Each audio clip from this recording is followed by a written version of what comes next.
Hello guys, Alberto Big Boost here and welcome back to my channel. If you haven't subscribed to my channel, please do so now and smash the like button on this video because we have a really cool video for you guys today. And that's with this really awesome Subaru BRZ, that's 2JC swap. It came here to get fabrication done. That means we're gonna be doing a custom turbo back exhaust system. We're gonna be doing intercooler piping, installing the wastegate piping, a couple of the vacuum lines, and get this car ready for the dyno.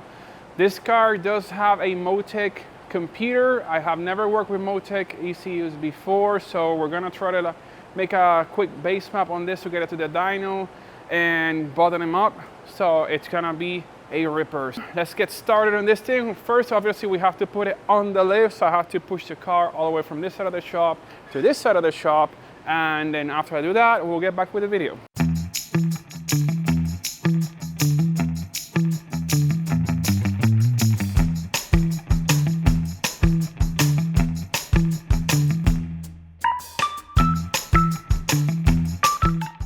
This car does not look like your average BRZ because it is not your average BRZ.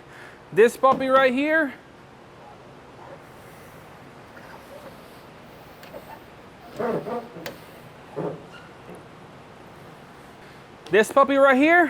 is 2JC swap. You know, that means business, that means a lot of power, the coolest sounds ever, because the 2JZ is my favorite engine and one of the greatest engines ever produced in the history of automotive technologies. It has a 2JC GTE VVTi engine. I believe it has stock bottom end, but it does have a built top end. I'm not sure the specs on the camshafts, although I can tell you it does have an aftermarket intake manifold with a LS3 92mm throttle body, or 90mm throttle, or 90mm throttle body. It does have a Garrett G35 1050 turbocharger with an 83 AR exhaust housing. As you can see, this car is not finished, so we're gonna be doing intercooler piping. That means from the throttle body to the intercooler on this side. We're gonna be doing from the turbocharger to the intercooler hot side. We're gonna be doing a custom carbon fiber air intake system for the turbo. And then we're gonna do a 4-inch turbo back stainless steel exhaust. This car is going to be a race car. It's gonna be straight pipe. It's gonna be 4-inch exhaust, no muffler, no resonator. That means it's gonna be extra loud, just how we like our drift cars, right? Taking a closer look on the engine bay, you can see this beautiful 2JC. It does have billet valve covers. It has an Arctic log style exhaust manifold. We're going to be using a Turbo Smart 45mm wastegate. It's gonna be bottom dumped. Normally I do the dump tubes out the hood, but this customer prefers it out the bottom, so that's perfectly fine. On the turbo, we're gonna do a 90-degree elbow here with a Vibrant coupler, and then we're gonna be using the Vibrant HC clamp system on the intercooler on both sides. He already has the 3-inch V-Van bellows welded on the intercooler, so we just gotta finish the other side along with the clamp. So this is gonna be a 2.5 to 3-inch transition. Then on the cold side, we're gonna go from 3-inch all the way to 4-inch transition to match the throttle body. It has an electric water pump system. You can see the stock water pump has been deleted, and it has an electric water pump down here.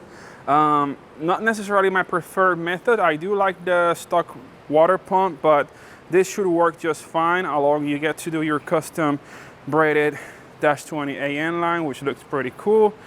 We also gotta do water line from the swirl pot to the back of the head, which is not finished yet. And we're also gonna add a port to do water cooling on the turbo, which is very important. So these turbos do require water cooling. They are not oil cooled. So your ball bearing turbos, especially the G line from Garrett, it does have top and bottom water ports. I'm gonna be completely transparent with you guys. You know, back in the day, making videos wasn't that hard, but let me tell you, while I'm making this video, this is me right now. I'm sweating bullets. It's hot in Florida. But you know what? That's not gonna stop us from making videos or welding. We're still gonna get it done, so let's go. Let's take a quick look underneath the car, and we have a 2JZ with an excessive oil pan. We have, I believe, a FDF front angle kit. It has Subaru WRX 4-piston calipers. They seem to bolt right up. I think he mentioned that. It does have a powder-coated subframe. Everything seems to be powder-coated illusion purple. It does have a DC billet alternator. It has a CD09 attached this 2JZ.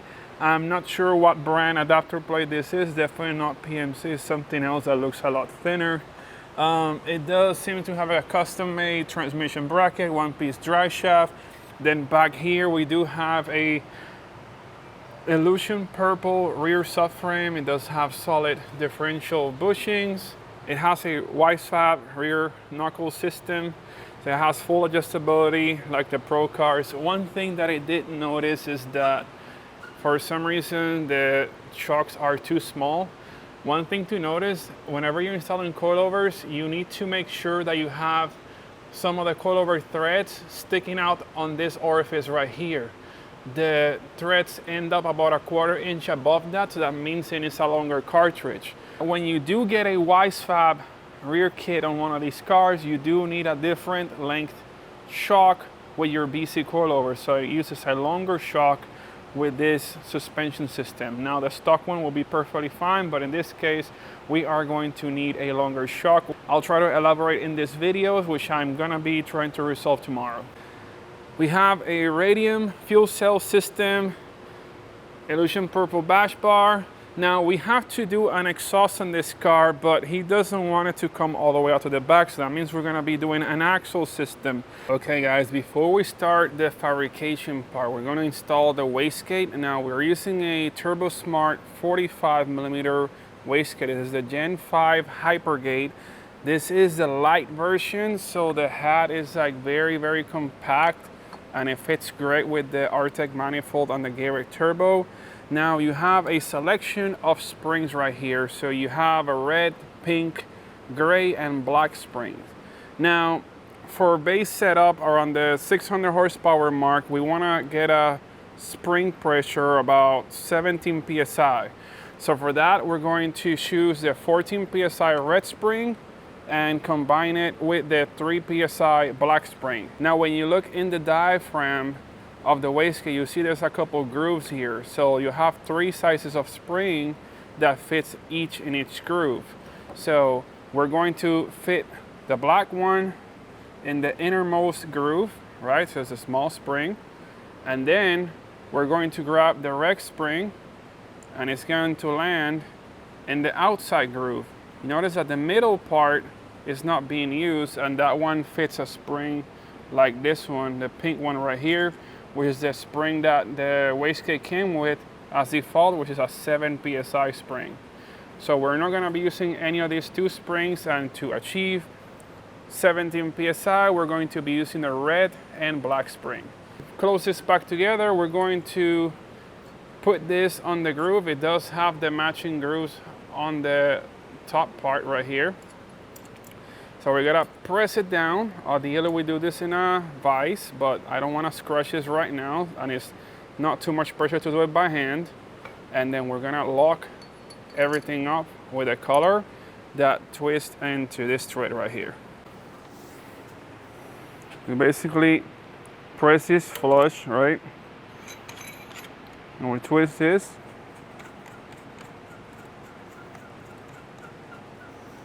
And we're good. Another cool feature from this wastegate, you can clock everything. In this case, we can also clock the top hat very easily. Before tying it all the way, you can put this wherever you want it to be. Therefore, so the vacuum line is actually pointing away from any heat source, and it's not gonna be like pressing against something, so you'll be able to find the best route for your lines without them getting in harm's way. All right guys, quick update before I go to bed. It is currently 4:07 in the morning. I've been welding all night. I'm taking advantage that it's not as hot in the shop late at night, even though I'm still sweating at 4 in the morning. It kind of sucks. But we got a whole downpipe made, and then part of the actual like downpipe back exhaust, so the bottom of the car. Sorry guys, I'm like so tired at this point, I don't even function right. But yeah, anyway, so we got the downpipe minus the O2 bung, and then we have this part from the part that connects from the downpipe back. So tomorrow I'm gonna finish the rest of the exhaust in the morning, and then I have to edit the video before this one, and then after that we're gonna jump into the intercooler piping and wastegate tubing.